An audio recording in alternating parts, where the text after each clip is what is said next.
اللہ الرحمن الرحیم۔ یہ کتاب اصول حدیث میں ہے اور ہم نے اصول حدیث کی تعریف، موضوع، غرض و غایت اور تدوین حدیث اصول حدیث اور مصنف علیہ رحمہ کے مختصر سوانح پر گفتگو ہم نے کر لی ہے۔ اب یہاں سے شیخ عبدالحق محدث دہلوی کی جو کتاب ہے، جو مقدمہ سے مشہور ہے، اس پر گفتگو کریں گے۔ بسم اللہ الرحمن الرحیم۔ المقدمۃ للشیخ عبدالحق الدہلوی، یہ مقدمہ ہے شیخ عبدالحق محدث دہلوی کا، رحمہ اللہ، رحمہ الباری، اللہ تبارک و تعالی ان پر رحم فرمائے۔ باری یہ اللہ رب العزت کے صفاتی نام میں سے ہے۔ حضرت شیخ عبدالحق محدث دہلوی رحمۃ اللہ تعالی علیہ نے اب مقدمہ کو شروع کیا تو اللہ کی تعریف و تحمید اور بسم اللہ شریف سے شروع فرمایا۔ کہ بسم اللہ الرحمن الرحیم، مقدمۃ فی بیان بعض مصطلحات علم الحدیث مما یکفی فی شرح الکتاب من غیر تطویل و اتناب۔ کا یہ مقدمہ ہے علم حدیث کے بعض مصطلحات کے بیان میں جو کتاب کی شرح میں کافی ہے، بغیر تطویل و اتناب کے۔ تطویل طویل، لمبا، زیادہ باتیں گفتگو لمبی نہیں ہے، اور اتنام بھی اسی معنی میں ہے کہ بغیر کھینچ تان کیے ہوئے جو اصولی قواعد ہیں مختصراً اس کو یہاں بیان کیا گیا۔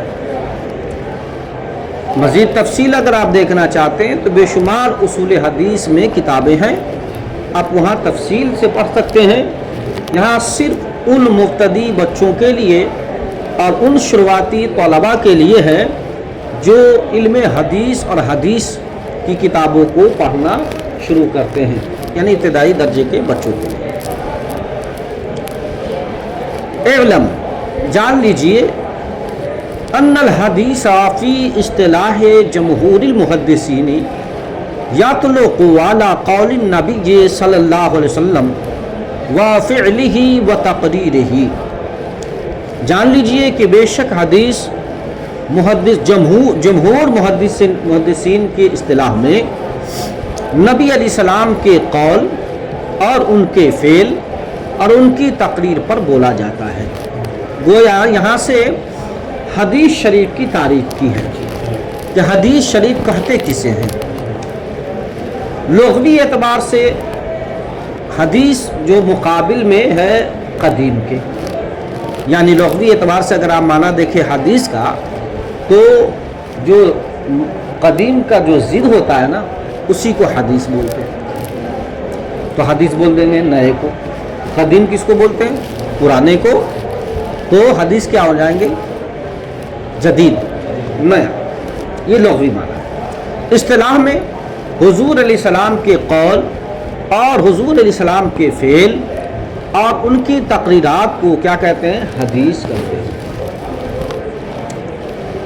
اب ظاہر سی بات ہے قول کا معنی تو سمجھ میں آ گیا، حضور علیہ السلام کے جتنے بھی اقوال ہیں، فعل بھی سمجھ میں آ گیا کہ حضور علیہ السلام کے جتنے بھی افعال اور احوال ہیں اسے کیا کہتے ہیں؟ حدیث۔ لیکن تقریر، تو اب تقریر کی تشریح اور خود وہ مطلب بتا رہے ہیں۔ ومعنی التقریر انہ فعل احد او قال شیئا فی حضرتہ صلی اللہ علیہ وسلم ولم ینکرہ ولم ینہہ عن ذالک بل سکت وقرر۔ ٹھیک ہے، کا تقریر کا معنی یہ ہے کہ کوئی کام کسی نے کیا یا حضور علیہ السلام کی موجودگی میں کچھ کہا اور حضور علیہ السلام نے اس سے انکار نہیں کیا اور منع بھی اس پر نہیں فرمایا، تو اسی کو کہتے ہیں کیا؟ تقریر۔ بل سکت وقرر، بلکہ حضور علیہ السلام کیا کیے؟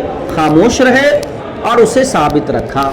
یعنی کوئی بھی صحابی حضور کی بارگاہ میں حاضر ہیں یا حضور علیہ السلام کہیں ہیں اور حضور کی موجودگی میں کوئی صحابی کوئی کام کرے یا کوئی بات کہے اور حضور علیہ السلام اس پر رد نہ کریں، حضور علیہ السلام منع نہ کریں، حضور علیہ السلام انکار نہ کریں یا حضور علیہ السلام اعتراض نہ کریں، تو وہ بات بھی اور وہ فعل بھی گویا صحابی کا حضور ہی کا فعل اور قول ہے. اسی کو کیا کہتے ہیں؟ تقریر. تقریر کا معنی کیا ہے؟ ثابت کر دینا. کیا کرنا؟ ثابت کرنا، برقرار رکھنا. تو حدیث کسے بولے؟ حدیث کی تعریف کیا ہو گئی؟ حدیث یعنی حضور علیہ السلام کے اقوال، افعال، احوال اور تقریرات کو کیا کہتے ہیں؟ حدیث پاک کہا جاتا ہے. لیکن عام طور سے تو حدیث حضور کے اقوال، افعال، احوال، تقریرات ہی کو کہتے ہیں.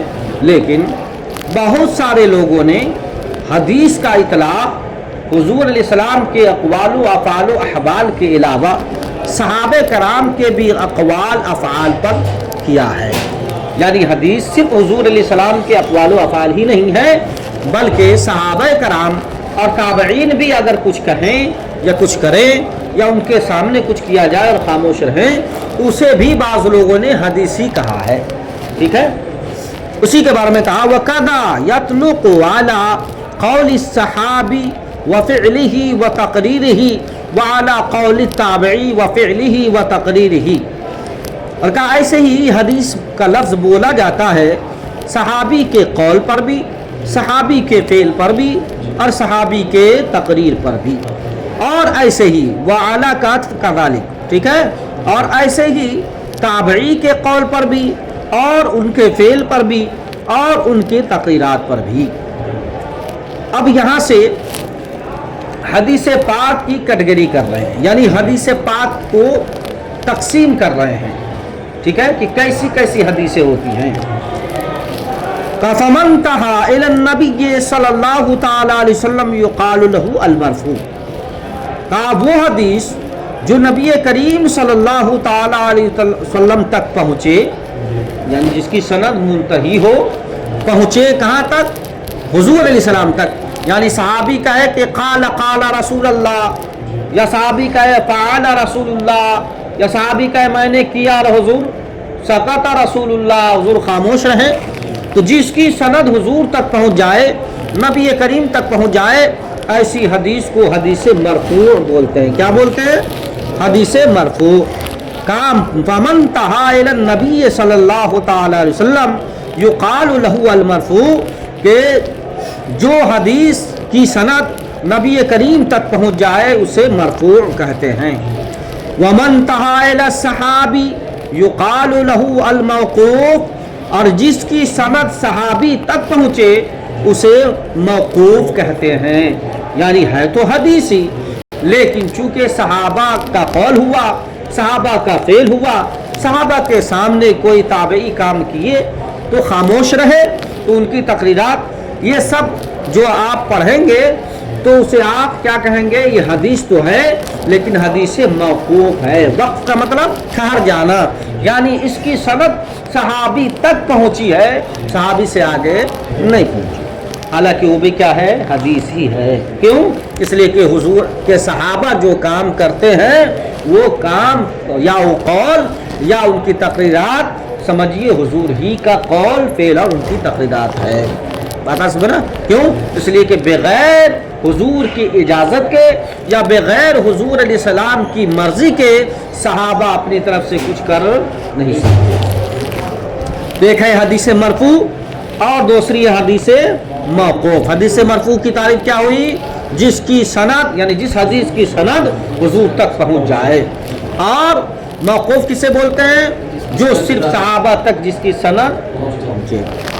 کما یقالو، جیسے کہ کہا جاتا ہے قالا کہ انہوں نے فرمایا، او فعلا یا انہوں نے کیا، او قررا ابن عباس یا ابن عباس نے اسے ثابت رکھا. اب قالا فعلا اور قررا سب کا فاعل بنا دیجیے حضرت ابن عباس کو، تو کہیں گے کما یقال، جیسے کہا جائے گا قال ابن عباس، حضرت ابن عباس نے فرمایا فعل ابن عباس، حضرت عبداللہ ابن عباس نے کیا، اور یا پھر کہے قرر ابن عباس، جیسا کہ حضرت عباس نے اسے ثابت رکھا۔ یا دوسری سند اس طرح سے بھی آتی ہے او ان ابن عباس، ایسے بھی بہت ساری حدیثیں ایسی ان ابن عباس، یعنی حضرت ابن عباس سے مروی ہے۔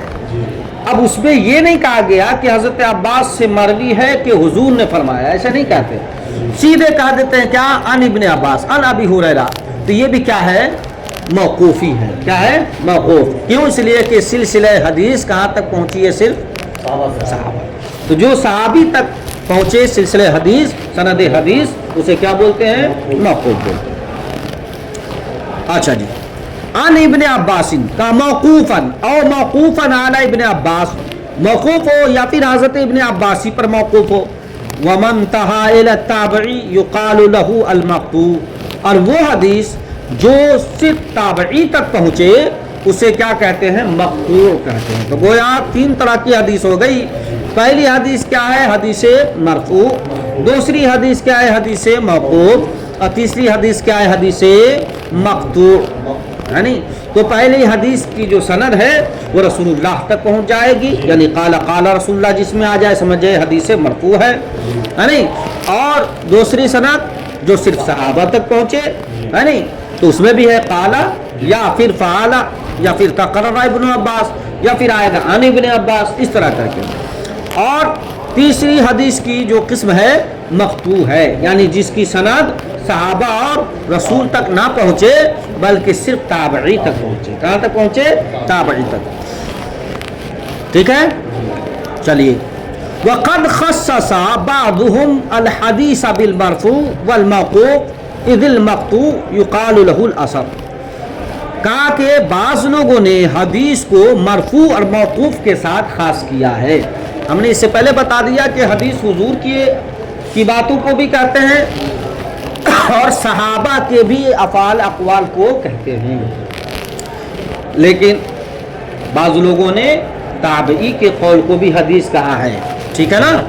اب وہ فرماتے نہیں، خاص مرفوع اور موقوف کو حدیث کہتے ہیں اس فن میں، اور جو تابعی کی باتیں ہوں اسے کیا کہتے ہیں، اثر بولتے ہیں۔ کیا بولتے ہیں، اثر۔ قد خصص بعضهم الحدیث بالمرفوع، بعض لوگوں نے حدیث کو مرفوع اور موقوف کے ساتھ کیا کیا ہے، خاص کیا ہے۔ اذ المقطوع یقال له الاثر، جبکہ مقطوع کو اثر کہا جاتا ہے، مقطوع کو اثر کہا جاتا ہے۔ وقد یطلق الاثر علی المرفوع ایضا، اور کبھی کبھی اثر مرفوع پر بھی اثر کو بھی مرفوع کہا جاتا ہے، کبھی کبھی اثر کو بھی کیا بولتے ہیں، مرفوع کہتے ہیں۔ کما یقال الادعیۃ الماثورہ، جیسا کہ دعائے معصورہ کہا جاتا ہے، اور دعائے معصورہ یہ وہ دعا ہوتی ہے جو روایت کے ساتھ آئے، جو حدیثوں سے ثابت ہو، سمجھ گئے۔ اور یہ دعائے معصورہ حقیقت میں یہ کیا ہے، اثر ہے، نہیں سمجھے۔ اور دعائے معصورہ جو حدیث سے ثابت ہو، نہیں سمجھے، جو حدیث سے ثابت ہے دعائیں، اسے ہی تو دعائے معصورہ بولتے ہیں۔ تو گویا حدیث سے ثابت ہے تو گویا حضور سے ثابت ہے، اور حضور سے جب ثابت ہے تو گویا وہ مرفوع ہوا، لیکن اسے کیا کہتے ہیں، دعائے معصورہ بولتے ہیں۔ کیا بولتے ہیں؟ تو گویا کہ حدیث پر بھی، حدیث مرفوع پر بھی اثر کبھی کبھی بول دیتے ہیں، نہیں سمجھے۔ لما جاء من الادعیات عن النبی صلی اللہ علیہ وسلم، لما جاء من الادعیات عن النبی صلی اللہ علیہ وسلم، کا دعائے معصورہ کہتے کیوں ہے، اس وجہ سے کہ وہ حضور علیہ السلام سے ثابت ہے۔ ٹھیک ہے۔ والتحاوی سمى كتابه المشتمل على بیان الحدیث النبوی وآثار الصحابہ بشرح معانی الآثار، اور امام تحاوی نے اپنی کتاب وہ جو احادیث نبویہ پر مشتمل ہے اور صحابہ کے آثار پر مشتمل ہے، اس کا نام ہی کیا رکھ دیا ہے، شرح معانی الآثار، جو ہم نے آپ کو کئی بار دکھایا بھی ہے، وہ سامنے رکھی ہوئی ہے۔ حالانکہ صرف اس میں کیا ہے کہ تابعی ہی کا قول نہیں ہے، کیونکہ اثر کسے بولتے ہیں، تابعی کے قول کو عمل کو بولتے ہیں، لیکن اس میں ہے کیا، نبی سے بھی ثابت ہے، یعنی حدیث مرفوع بھی ہے اور حدیث موقوف بھی ہے اور حدیث مکتوبی ہے، اور صرف مکتوب پہ اگر آپ کہتے ہیں کہ اثر بولا جاتا ہے تو پھر امام طحاوی اس میں حضور علیہ السلام کی مرفوع اور موقوف حدیث ذکر نہیں کرتے۔ تو اس کا مطلب یہ ہے کہ کبھی کبھی اثر پر حدیث کا لفظ بول دیتے ہیں اور حدیث پر اثر کا لفظ بول دیتے ہیں، اور کبھی کبھی ایسا ہوتا ہے کہ حدیث مرفوع اور حدیث موقوف پر بھی اثر کا لفظ بول دیتے ہیں۔ ٹھیک ہے، چلیے۔